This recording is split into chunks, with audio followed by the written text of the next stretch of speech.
and Studio Prime and any of those other items as well. So again, feel free to ask any questions. This is about you, the community. If you ever have any questions pertaining to anything Bluebeam, feel free to bring it up at any time. So Anything else, right. Jason? We're now live streaming on YouTube. So hello, everybody. Welcome to our morning coffee review. So I want to back up a little bit.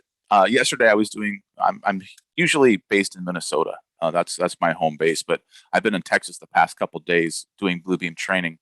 And I just caught myself saying Bluebeam. So everybody's always saying Bluebeam, but really they make a lot of other products. So usually when we're talking about review, the PDF masterpiece software or monster, that's what everybody associates with Bluebeam. But they really make other things like Bluebeam Stapler and Bluebeam Drawings and Bluebeam Prime. There's other things to that. So when we're talking about all things Bluebeam, we might not all just be talking about doing PDF stuff in review, right? Exactly. And to start out with, I think the confusion happened was when the inception of Bluebeam was created, right? Bluebeam was an exporter because there wasn't a great exporter for PDFs within design software. So when Bluebeam was first created, it was just an exporter of PDFs. There wasn't review. Then review was created after that. So there's always a confusion that, hey, Bluebeam is review or vice versa. Bluebeam's a company, review is one of their softwares that they have. So. But most of the time when we're talking about Bluebeam, everybody associates it with the PDF review, which, it's such a great software. So if you haven't joined our morning coffee reviews before, as Michael said, it's all about the community. And that's you all who are watching this live or checking in the future. Everybody's using the software a little bit differently. And we tend to share our knowledge as certified instructors. And, we get the advantage that we work with firms like yours across the country every day. So we're seeing these little differences in how it's used and how it's being leveraged to bring more efficiency and effectiveness to what you do every day. Because we've all been dealing with PDFs for years, right? What can we do new with them? How can we use them for estimating? How can we use them for punch lists? And these sessions that we do, they vary. Some days we're just going to talk about forms, or we're just going to talk about studio sessions like we did yesterday. And sometimes we'll just talk about other random things, little tips and tricks about, holding down shift or control and seeing how that affects some of the commands. There are some tips in there. And this community, as we mentioned, use the chat, use the Q&A, ask us whatever. We're happy to go down any rabbit hole to figure things out, because that's how we also learn with you. Yeah, even if we don't know it. Yeah. That's been really fun about this. There's always new tricks to pick up. Because again, a PDF file is a PDF file, but what's on that file and what you can do to it varies greatly. Exactly. So, which reminds me, we're going to do an iPad special coming up here someday. Yeah, well, we did do one where we compared the Surface Pro, where you were totally for Surface Pro, and I was completely for iPad. But I think you came to the dark side now. I've had more time with the iPad version now, and I don't love it, but it's better than I originally thought. I'm still very much on Team Surface Pro, but there's a couple use cases, and one of them is it's a $10 app. Yeah, so there's that's that. True. And most people already have an iPad. Yep. Maybe. And also, depending on what you're utilizing it for, it's great just to review it, because there is the free edition on the app as well called View. You have any tips to speed up? Yeah, we got our first question rolling in here from Ed here. So do you have any tips to speed up open files or speed in general? So this is a good question. And we see this come up through our support. So, ATG is much larger than the three of us on the call. Shout out to DJ CJ in the background who's making all of this run for us. But Michael and I are surrounded by other folks on ATG's team, and we have Kyle Davis on our support team, who's a Bluebeam certified support representative as well. And we get these questions about speed. How come Bluebeam Review isn't running as fast as it should be? And there's a couple different reasons for this. And one of them is, what version are you on? So here we see Michael sharing his screen. Do you want to hop up and show how you can tell what version of Review you're in? Yep. You can go up to the menu bar, so at the top left area. And again, I'm working in Review 20, by the way. So if yours looks a little bit different, There is a legacy version from 2017 and below. And I believe yours is found on the help area. It's on the right-hand side, but for me, it's over here in review menu. And then from there, you have your about. And this will tell you which version 20.2.30. So that's the latest and greatest one. If you're on maintenance, which is an additional sort of subscription to your license, you will get updates, which are almost quarterly or sometimes bi-monthly. They come out pretty rapidly with different bug fixes and improvements in the software. And they changed the way. So it used to be like other softwares where you have edition updates, and that's when you get all the latest and greatest. It's now no longer locked by year. It's just features. So now they can get it to you quicker whenever they think a bug and something more is improving and will help the user end experience. You'll get it in a feature update versus, hey, we're going to wait till 2021 comes out to give you that update. No, hey, the end user needs it now. Let's just push it out as a feature update. So that's a great new addition to how they're launching their additions. And the reason that we're showing the additions and the versions is because one of the speed questions that comes up is my first question is, well, what version are you on? The 2018 editions were kind of known for being a little slow. And if you didn't have a high horsepower computer, you would definitely notice that. So that if you're in 18, it's going to be slower than 19 or 20. But Yep. I believe there's a couple other tricks that you might want to show in the preferences to make review run a little faster. Yep, so there's some additional ones also going through and how it's going to be rendering. And I believe that is in advanced. Yep. So you have the ability to render from your hardware or from the software if you wanted to. That is another way, depending on how the PDFs are being interpreted. And also the other one would be, what I like to do is check how the PDF was written.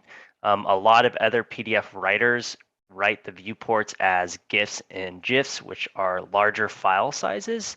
So I always like to do a Control D to make sure the file was created from Bluebeam written PDFs.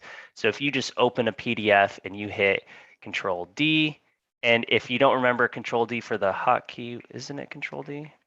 Yeah, it is. So if you don't remember the hotkey from here, you can always go to Documents, and you can say Document Properties. That's the hotkey that I'm using. And you want to make sure the PDF producer is a Bluebeam written PDF producer. And if it's not, you can easily create the file as a Bluebeam written PDF. So you can go File, Create From, and then you're just going to locate your file that you want to rewrite as a Bluebeam written PDF. Then you go to your documents and you just select which one you want to. You hit open, and it's going to say save as somewhere else. And once it's a Bluebeam written PDF, it does increase the speed. So that's one thing to check. Another thing to check, I should say. Yeah, I tend to stay away, even though you can reduce file sizes, which is an extreme version only, I believe, because you don't get the batch. Is that right, Jason? No, it's under document as well. Is it? Okay. Yeah, if you go to document, there's a reduced file size. So from here, you can reduce the file size. Now, it doesn't reduce the graphics as much from a vector PDF than from a raster PDF, but it may reduce the visual aspects a little bit. So I try to stay away from this as much as possible. This is like a last resort, but you can reduce the file size by doing it this way. Another way would be to separate all the files as singular files and then create a set to look at your files. That's also another way to break them up so they're not loading the 100-page document set you have, trying to get all the metadata associated to it so you can snap to everything and copy, paste, cut, all that other good stuff you can do in review or search. There's a lot of stuff, but you could separate them as singular PDFs, create a set that almost acts like they're all together, but they're not loading every single one as you're opening them up. Yeah, that's a good tip there too. So yes, properties. Sorry. Yep. Document properties. Alt, was it Control D or Alt D? Control D. Or document. Or document properties. Yeah. And then PDF producer right here. All right. So we got a question about speeding it up. The next question is from Rich. He's new to Bluebeam, and he just got approval to purchase for the office of 10 AutoCAD users. We want to get Bluebeam set up for drawing review. Is there any setup that we need to do to get everyone started? Well, first off, Rich, welcome to Bluebeam. Welcome to the community, and welcome to Morning Coffee Revu. With that, you have approval to purchase for the license. So with that, you've got three options. Michael, can you pull up the web tab and show the versions of Revu? Now, Rich, have you already considered getting the CAD version for AutoCAD users, or are you going to go with standard? Because there is a little bit of a difference, and honestly, standard does 98% of what most people need every day.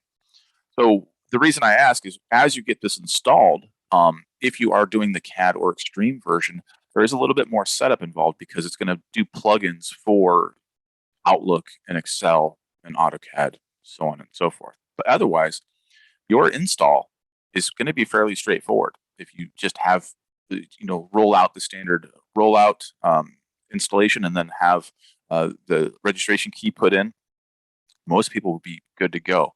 So your setup that I would recommend, for drawing review, you might want to set up some profiles and might want to set up some custom company-based or company-wide standards so everybody's on the same page. And that's something that you can visit in one of our previous videos that we did, was it about a month ago? We talked about deployment too with Kyle Davis and myself when you were out, on how great the deployment packages are from from Bluebeam. So I forget which one that was, that edition, but we could definitely look it up for you, Rich, or you could check out our YouTube channel. It's one of our morning coffee reviews. It's probably about... It was probably the second or third one, I believe.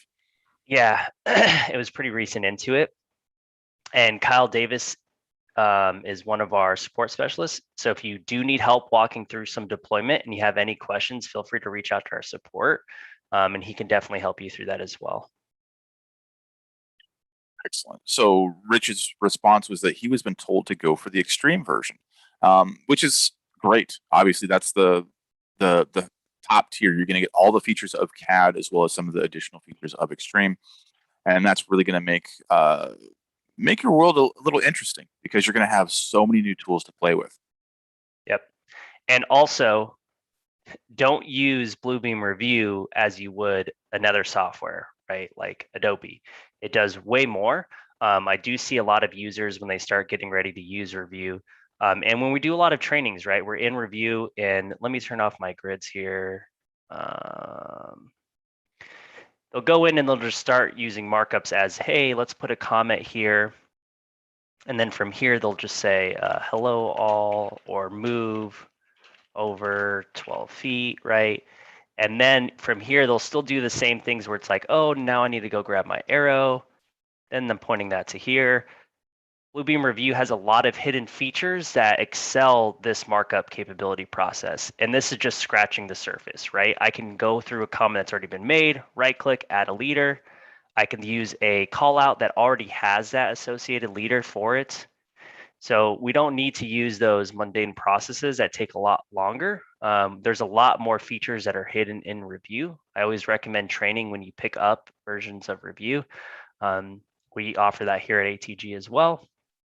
There's also the tool chest, which has saved tool sets. A lot of users from other softwares are used to doing, oh, I like the way I made this one, which was change the color a little bit, and I want to reuse it. So they'll do a Control-C, open up another PDF, right? Not a 3D PDF here. Let me open up this one. We'll do Control-C and then a Control-V. And I might have freaked Bluebeam out because I opened up a large data set. Yeah, it happens.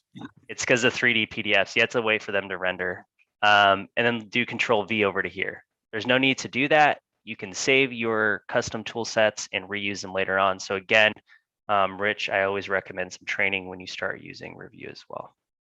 And that's what we encounter is a lot of firms will just get Bluebeam Revu and they deploy it overnight. And most people walk in and like, what is this new icon? How come Adobe's not here anymore? Or how come my PDFs look a little different? And training goes a long way. So obviously there's a bunch of resources online, things like our Morning Coffee Review and all of the recorded sessions that exist on YouTube. Or, we do a lot of company specific training where we'll sit down for a number of hours and go through those things. So excellent. We can certainly help you with training. Side note, we've got a lot of new faces and new names on our participants list here. Thank you so much for joining us. I want to put this out in the middle of our session here. As you leave today, you're going to be prompted for a survey. And that survey will say, hey, I would like to learn more about sets or places or whatever things. Put your comments in there. That helps us come up with new topics so we can produce that content for you. And if you're interested in training, that will sort of give us your contact information so we can reach out. And let us know how we're doing, because we won't be able to do better unless you tell us if we're doing good or not. So, we got a great question here. Thanks for this, Danny. So jump over to your tool sets again. Okay. There's a question from Danny. In the tool chest, why can't I just type the number and it does not come in? So this is a function of my tools. So in the tool chest, there are two defaults, my tools and recent, that exist. And my tools, you can see it has that little number up there. And with that, if you just hit the number on the keyboard, it should correspond and fire up that tool. So in this case, we see you got like 44 in there. I'm going to use 38, the door. Okay. So if you type 38 on the keyboard, you don't have to hit enter. You just hit 38 and it will jump right in there. So Danny followed up and said it worked before an update. That's interesting. What version of Revu are you in? So if you update it, are you on the latest and greatest? The 20.2.3? I don't think there's any preference settings that undoes that setting for their tools. That's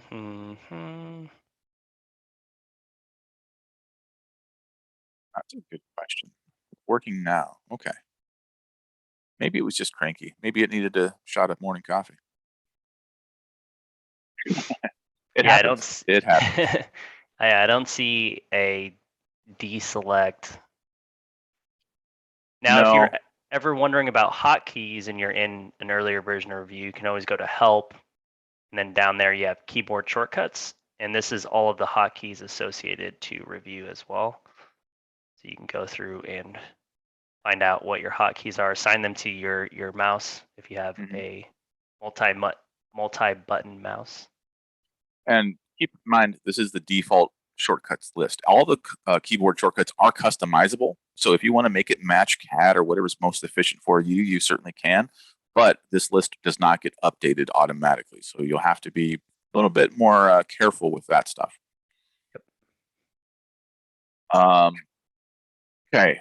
Since we're still on tool chest, let's answer this question. Is there any way to have the tool chest auto hide like it does in AutoCAD? It can hide in your profiles. So if you don't want to see a tool chest, wait, are we talking about tool sets in the tool chest? Yeah, like the whole flyout thing. So where it automatically goes back in. So if you do not want it to default open, when you open up Revu, you close it and then you save your profile. So it's a profile setting that defaults to it just automatically or automatically opening. But you still need to click on the actual icon to get it to fly back up. You can't just hover over it and have it fly open like AutoCAD can. You can, I believe, with the hotkey, it opens it, or does that just default select it? Let me see. So what is the tool set here? Alt X. I think that just redocks it though. Alt X. Yeah, this will just show it. So if I were to hide it, then it doesn't appear. That panel is gone. Good question. So it doesn't quite work the same way as AutoCAD, but it just requires that extra click. All right. Great question. Got another one here. Thank you. Keep them coming. So with this next question, we're going to go back to our talk about deploying the software. So the question from Richard is, if I install Bluebeam after Office and Revit, Bluebeam automatically installs specific tabs for each program. When I install Revit after Bluebeam, those tabs don't automatically install. How do I force Bluebeam to install within Revit afterwards? And they're using Review 20 Extreme. So, good question. There is the Bluebeam Administrator, which can do this after the fact. Is that correct, Michael? I'm rereading it. Okay. So if you open up the Bluebeam Administrator, that allows you to toggle on what add-ins and what other pieces of software it's talking to. And sometimes those become deselected or unselected.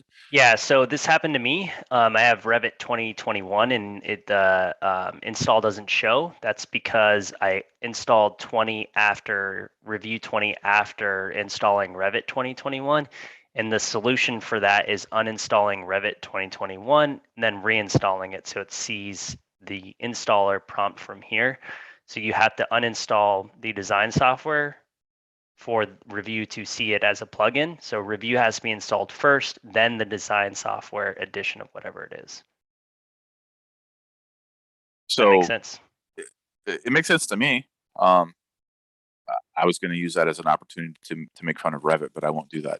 So one thing that we forgot to do this morning is give a little bit more background on ourselves. So I'm a civil guy. I work with Civil 3D and InfoWorks and Navisworks, and then that's where my happy zone is.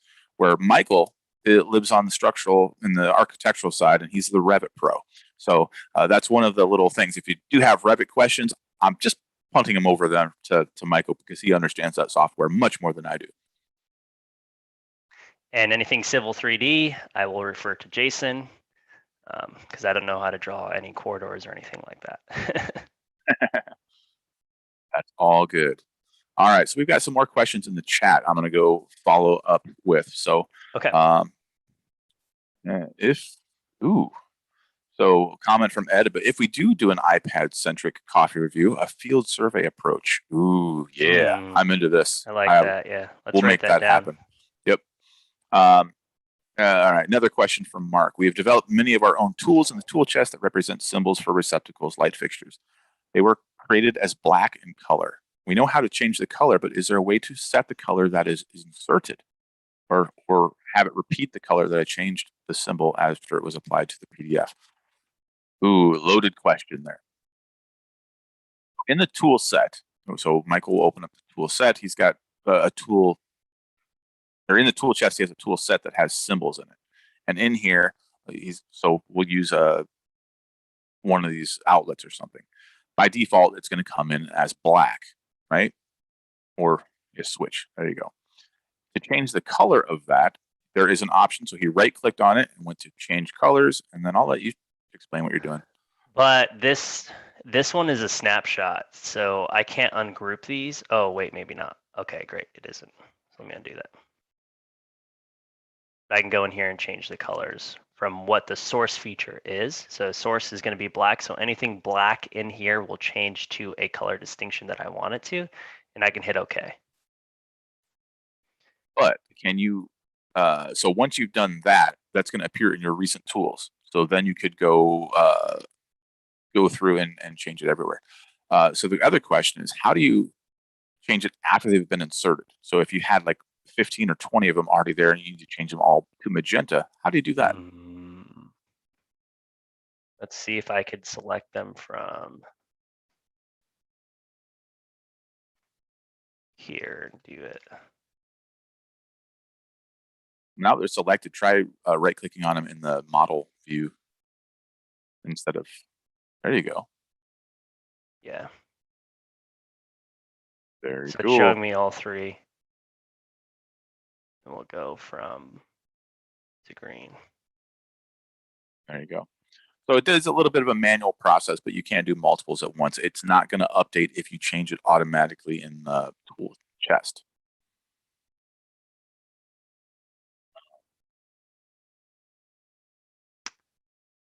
See, look at this. We got a comment from Brandon here addressing the hotkey issues. So this is the community part that we're talking about. It's not just Michael and I blabbing about all things Bluebeam in here. It's all of you talking in the chat as well. So there was a comment for the guy having hotkey issues. If he was in a form, Default Review doesn't allow single key shortcuts on forms unless you check the box to allow them. So if you go to Review, Preferences, Tool, View, Preferences, Tools, Forms, there's an option to enable single key shortcuts. Ooh, that's a good one. Thanks for sharing that, Brandon. Yeah, thanks. Didn't know that. So we did an episode on forms, what, about 3 episodes ago? You know, there's a lot of great functionality there. That's your Review Extreme only functionality. But it's getting more and more popular. You know, more and more people are like, you know, moving away from Adobe, and Adobe's been doing forms for a long time, and they are a little trickier in Review, but they're not impossible. And you can do calculated form fields as well, and export the data for it. Yeah, we talked about that a couple weeks ago too, exporting the data from a form. So if you had, you know, multiple applications or surveys or whatever, you can export all that data together into a spreadsheet. All right, back to the question about color changing. So it's easy to change the colors of multiple items that are applied, but after I change one symbol, once I insert it and say I change it to red, the next time I insert the same tool, it then inserts as black. Instead of red, I have to change that one. What am I missing? Okay. It's because he's grabbing the one he wants if you want the tool set default one to change colors that has all of the information that you've customized, then you need to either A, duplicate it so you're not overriding the one that's already existing that you liked to have the color in black. You could easily duplicate it. And then when you duplicate it from here, you can right click and say change colors. And then that is your new color association to that one that you're inserting, if I'm not mistaken from what he's asking, correct? That's basically what I understood it too. So you went a little quick there. So right click, show the right click menu that appears when you right click on any of those. So you have that duplicate. So if you're making custom tools, then you can have green ones and red ones and blue ones, depending on your color scheme. Oh, I learned yesterday for QA/QC, there is a sort of a standard red, green, blue. I shouldn't say I learned this yesterday. I've known this for a long time, but I've yet to see somebody in Review do it the same way, where you have the red, green, blue color scheme. And for that, you can do just like Michael did here, where you can duplicate and then give you the red, green, blue, or you can create a different tool set depending on the type of your work, the type of work that you want to do. Yep. Duplicate's a great feature as well. So got a question here from David. Does paint format on the right click menu, does it work the same as the paintbrush? What does that do? It actually, it looks like I can do it from here. So let me try it from here and click this one. Oh wait, maybe something the same. Yeah, I think it's looking for your PDF view to do something. It's not, yeah, it's not letting me do it from here. Like, hey, I want this magenta to be this one magenta too. It's going over to here, so I'd paint that one. So yeah, it's kind of like the paintbrush. That's a neat trick. Thanks for bringing that one up, David. So if you ever see anything on our screen that makes you have that question, ask it. Because as you've seen, we love to answer those questions and go down that rabbit hole and figure out this software with you. You know, we know we're pretty good. We know a lot. We are certified instructors, but again, everybody uses it a little differently, and there are little tidbits and little updates of things that pop up. All right. Any other questions? I don't see any other questions currently, but I have one for you. Actually, we got another question from Michael, so I'll save mine for later. For the question about the Bluebeam plugins not showing up after installing the software. Not sure if this is the same thing, but I was fortunate enough that there was an update. So not a version, but a feature update to Bluebeam, and then it ran the Bluebeam admin and it showed that installed software. So yeah, if you can go, Michael, to the Bluebeam Administrator. Ooh. You want me to go to the actual software Bluebeam Administrator? So it's right where you were. Review. Administrator. Yeah, and it's his screen's gonna go black because it's gonna ask you if you want to allow it to make changes. But here you see the plugins. So sometimes, you know, yeah, Michael has 3 versions of Revit installed. Which I have more. I have 21, but that was that same feature where it doesn't see 21. So if I go to Revit 2021, I haven't uninstalled it yet to use it because I'm still working primarily in 2020. And 2022 came out, which I still don't have installed. But if I installed 2022 now, you would see the plugin available for that because that was a new feature update as well, allowing you to plug into the newest Revit that launched. And I think it was for SketchUp and for some other things.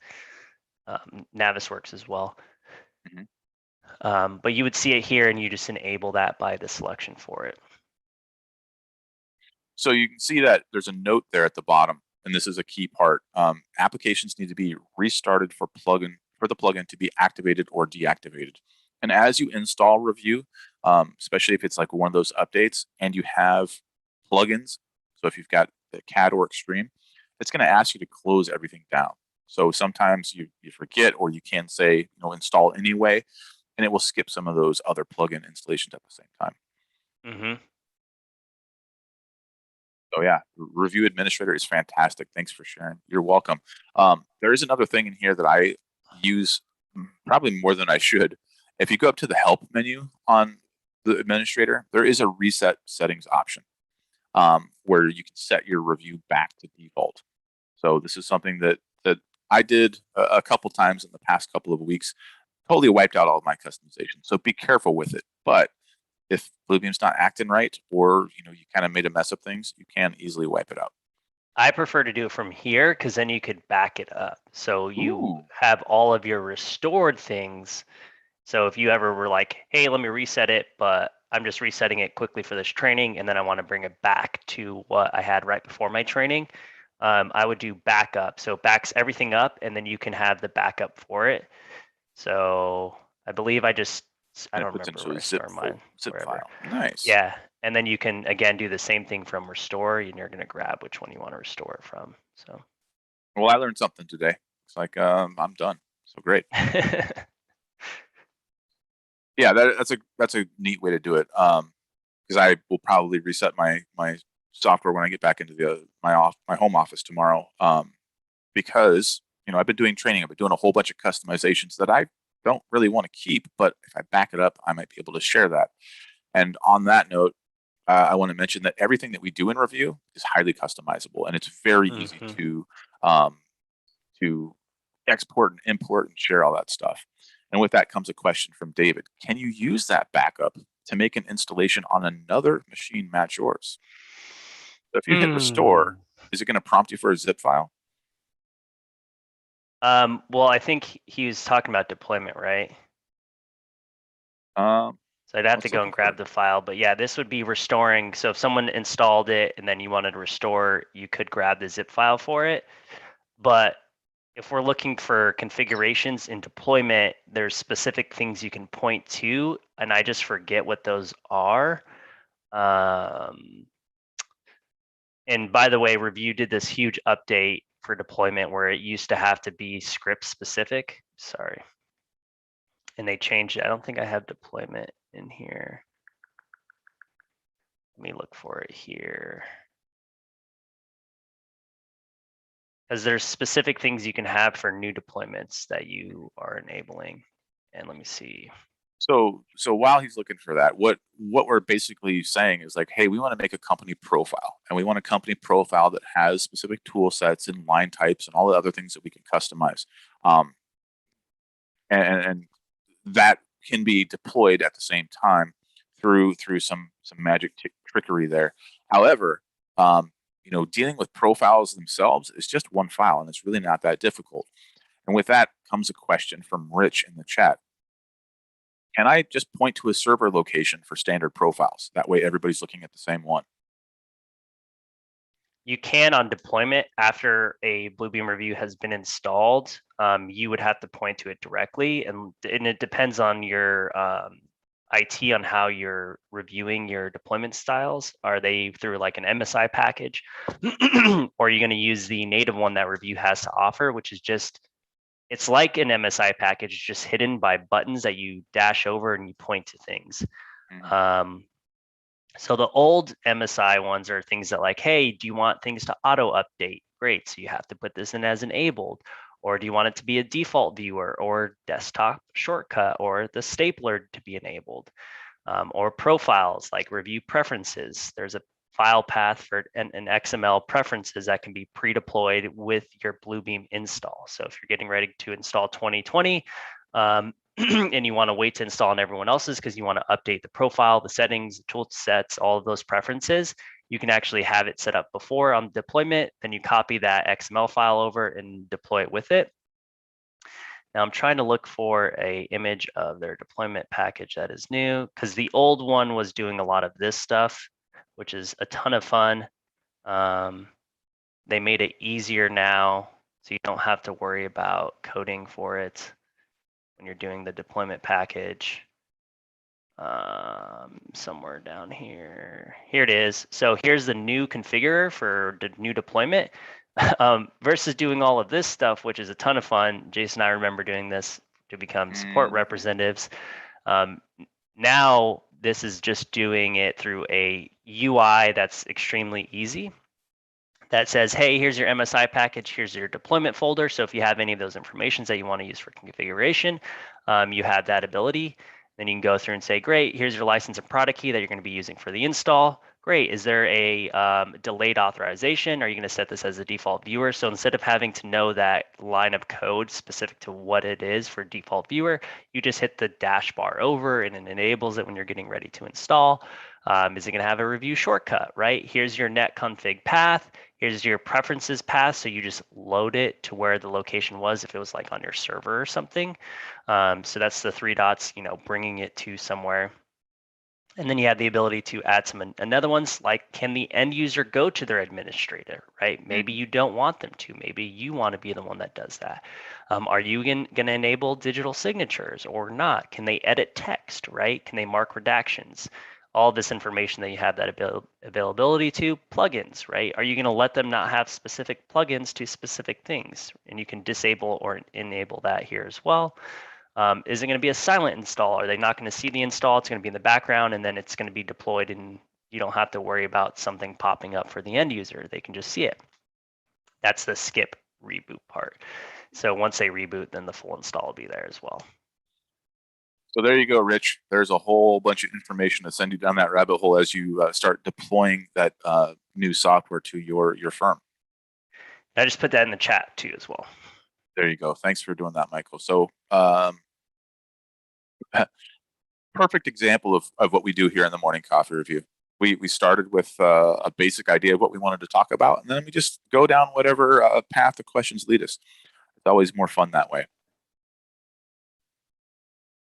So with that, I don't see any fresh questions coming in the chat or the Q&A. So I have a question for you, Michael, and this is something that that popped up yesterday in my training. When it comes to dimensions, and I'm going to look specifically at the newer version of Review 20 that we have with that new unit function with the length.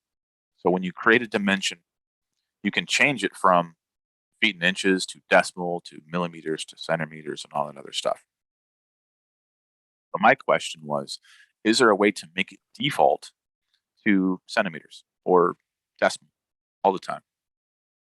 So there is. So you're just setting your units when you decide to calibrate it. So when you're going to go into calibration, actually we'll just do preset. So you're going to decide from here what your units of measure are. I believe maybe it's from the actual measurement itself. Are you saying you want this to default not in feet to inches? Yeah. So when you already like put a length measurement in your page somewhere. Yeah, there we go. And then if you select that from your top status bar up at the top, I forget what you call it, right there, which says units. Change that to just feet or yards or whatever. Now, can you make that default to always show yards? Let me see. Because from here, it's selecting of feet and inches. I can do my precision. What about from down here? Properties. Thought it was, yeah, custom you can. because you're deciding what type of measurement it is. Because this preset is inches and feet, Right. so that's what it's going to give you. Now, if you do a custom where you say, hey, yeah, let me calibrate from 2 given points, from here to here, and I say that is something like not feet and inches, but yards, you say what the yards are. So I'll just do 0.25 and then apply scale. It'll update whatever's already on there, but then I can come to here and make my new measurement and it's going to be that. Oh, maybe it's not. See, this was one of those things, like I woke up at 6 a.m. thinking about this. And since you're already sharing, I figured I'd ask you. So my next question is, what if we change that to, by using the status bar at the top, change that to centimeters or something this time? Up at the top, status bar one. There we go. Change that Yeah, to I was just thinking of that, but yeah, sorry. centimeters or something. And now if you go to the property panel over on the right side for that, is there a set to default at the bottom of that? There we go. See if that does it. Totally just I don't like to do that though. I know. There it is, centimeters. Boom, it does work. Perfect. So that would be the same as creating a tool set. I prefer not to set things as default to change the Right. way that it was going. I would create a custom markup that is already set to that, and then I would just go over and click that specific measurement that is associated to it, like this, and then use it from there. I know that would work really well. Yeah, you can always set default by right-clicking too. That's true. So now you broke it. Got to put it back to feet and inches.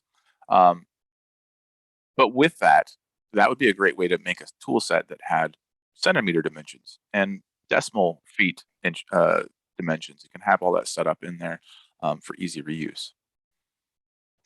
It's just like it's telling me the precision is going to be in yards, but then it's not. I'm guessing it's because the default of these ones out of the box are feet and inches, right? So I think your method is right. That maybe, is there a preference setting for measure then? No. No.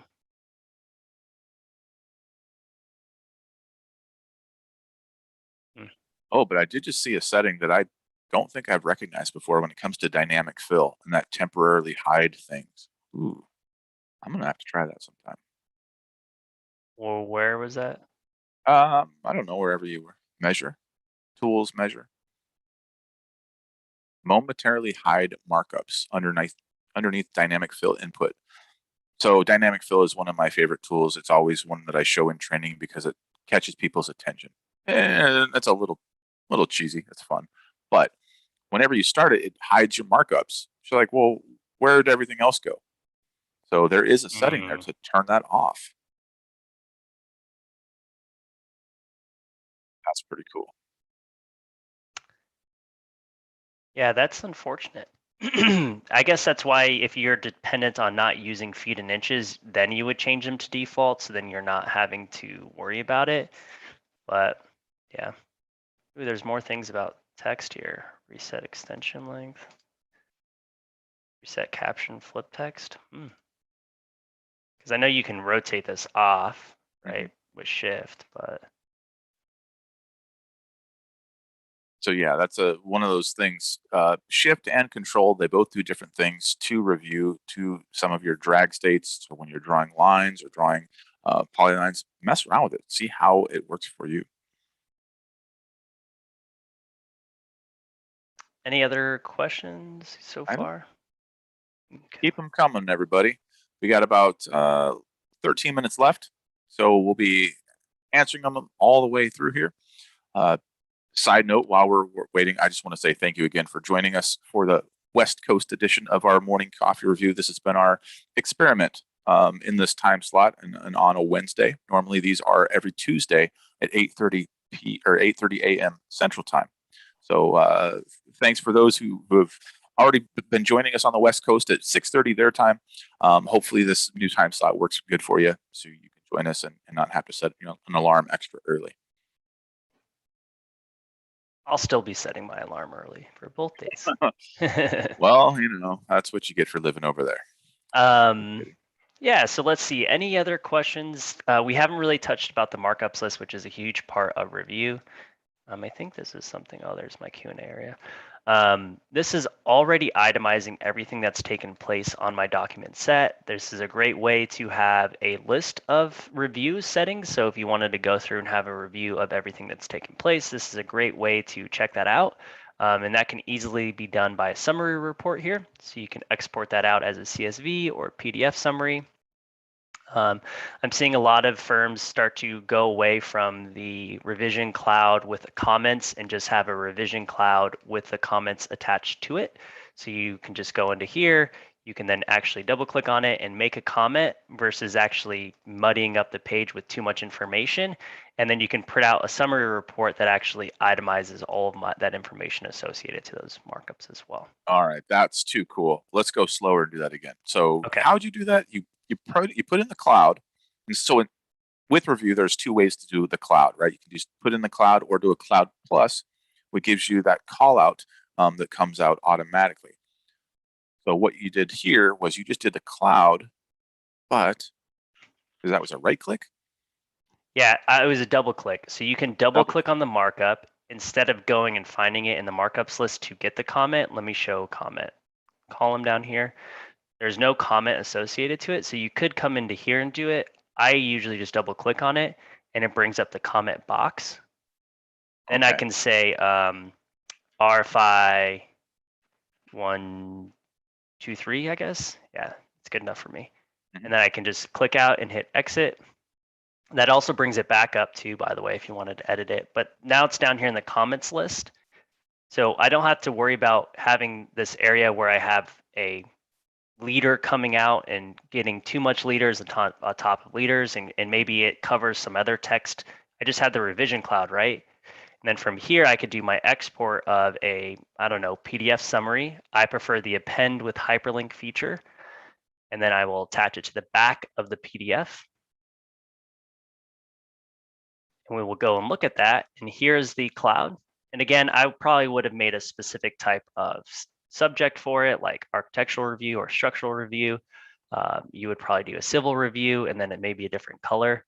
But here's the comment associated to it. So you can say, oh, hey, there's RFI 1, 2, 3. And if you had like a 100-page set, you could just easily click it because I appended it with a hyperlink to the back. And it's actually going to bring me directly to where that markup was made on my PDF set. So versus having a huge list of comments, you just have the list at the back and you have where that markup was directly made by the hyperlink feature. That's a good one. And you know what I noticed yesterday? You cannot do the append and hyperlink when you're using a session. Yep, correct. In a session, that function does not exist there. So we got another question that we're going to answer after we see the other question here in the chat. Since we're on the markups list and you're looking at the different columns that are inside of your drawing, question from David. He sees the count column, but it's blank. Can you change a setting so that symbol is also a count? So you have to create it as a count. So these weren't created as a count. So you can right click on whichever one that is, and these aren't a count. Resume count, reset. Yeah, so there is no count for this because you would see a resume count after you've placed it. But if you want to create a count for something that's already existing in your markups list, like let's say, for instance, I want this switch 3-way to be a count, you can right click on an already existing one in your tool sets, and you can hit create count. It'll create a count. You do have to rename it because it's creating a whole different type of markup. And I could have known it was a count. There it shows you the symbol, but right. Anyways, aside from all of that, you can then just like copy the information. I just double clicked in the box right here, and I'm going to say it's a 3-way switch. Boom. The one thing about this though is it doesn't use your comments anymore. It uses a label. So you can't use the comment feature within your account. I'm double clicking in here and it doesn't work. You would have to place that information for what you want it to be, like a 3-way switch here, into your label area. And that's how you do for any type of measurement, it doesn't allow you for the comment association for it as a label. And then you can place it, and then I'm going to get counts for those, and these are going to itemize as singular. So then I only placed one, but it gives me how many were placed on my document set. Hopefully that answers your question, David. That's a pretty cool trick. That can also be done for sequencing that maybe we'll show another time. So we got about 7 minutes left here. I want to answer this question here from Landon. So this goes back to what we talked about a little bit ago with customization. So they've had Bluebeam for a few years, but just recently getting into the more advanced features. They're in the process of creating profiles and tools in order to use the markups better. But since we already have them installed on multiple machines, what's the best way to synchronize the interface and tools amongst our users? Will the profiles handle all that, or should we look at creating a deployment, then uninstalling and reinstalling on each machine? Fantastic question, Landon. Thank you for that. I'm going to say profiles. What do you think? Yep, I agree. And I would just attach it either in a email or to a PDF set and just have the end user double click. Make sure everything is relative to what you're using, because the tool sets also attach themselves to the profiles. Oops, sorry. Here. So when you're in here, you also want to include dependencies. So that's everything that's going to be attached with it, like your tool sets. So you can go through and create your tool sets. And then from there, you're going to hit add, and you can export this as a .bpx file is what it's going to be. And you can attach it in an email. You can also attach things into a PDF set so that you can just say, hey, open this PDF. This is going to be our new introduction to our profiles. And you can just do that by going to Tools, Attach. So File Attachment here. You can navigate to a profile. I don't have any, so, well, I do. I forget where they're stored. Right. Or you can add, and then you can go to a server location. So this is kind of what we talked about earlier, where we can pull it down a BPX file that's on a server location. That would give everybody access to the same thing. Now with that, you can make it read-only, so it doesn't affect anything else. And that's read-only from the Windows program, not from the review program, because you can do file review profiles save, and you can overwrite that existing file. But if it was Windows said read-only, then they couldn't. So that's how I would approach it. Use profiles. Don't reinstall and do all that stuff unless you're doing a major upgrade, right? If you're moving from 17 to 20 or 18 to 20, I would just roll out the profiles that way. And make sure everyone's on the same feature edition and version of review, because there's some things that don't go along with it. Some updates, like the filter list, got completely changed. You can have things and save filters to go through and help filter out specific markups, stuff like that. That new filter function is so great. I used 2018 yesterday, and I was like, wait a minute, I didn't know what I was missing. Yeah, you can only filter by one area. You can't do multi-filter, and you can't save filters either, which is not a plus. No, sometimes it's the little things that make those feature updates worth it. Yep, I agree. All right, we got about 3 minutes left today. Any last minute questions, type them into the Q&A or the chat. We'll be happy to answer them. So with that, I want to throw out another plug here. It is Wednesday, 8:30 Pacific time, 10:30 for myself over here in the Central Time Zone. It's been kind of nice getting a couple extra cups of coffee down before we start this in the morning. But as you leave today, you'll be prompted for a survey question, essentially. And if you have any ideas for future topics, type them in there. We're happy to throw them on the list, and maybe it won't be next week. Maybe it'll be the week after. But we like doing, at least having a theme of what we're going to talk about each day as we do these morning coffee review sessions. Yep, and tune in to not just ATG social media, we also have our own for LinkedIn. And if you want to see preview videos, Jason and myself usually post them about what's going to be taking place. So feel free to check those out. And also sign up for an email list. We don't bombard you here at ATG with a bunch of emails. It will be specific to what you're interested in. So sign up for those as well. And we we do a lot more than just Bluebeam stuff. We do a lot of Autodesk and Esri, and we do hardware and other software too. So if you've liked learning about Bluebeam stuff today, you might want to see our other topics that we have on our ATG YouTube channel.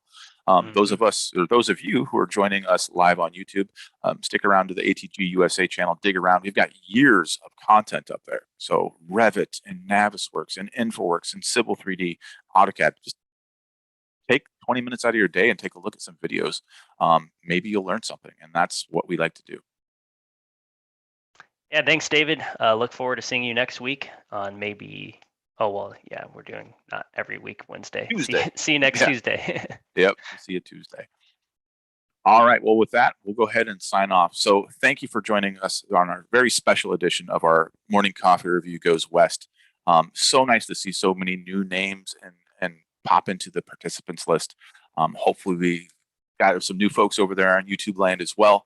Thanks for joining us. Tune in next week and be sure to tune in every week, because we're going to be talking about something different. Yep, exactly. Well, thanks, everyone. And we'll look forward to seeing you either the second Wednesday of every month or every Tuesday. Absolutely. Thank you, Jose, for the chat. Thank you, DJ CJ, in the background, making all this work perfectly for us. And of course, thanks to ATG for allowing us this time and supporting us with this Morning Coffee Revu. We'll see you next week.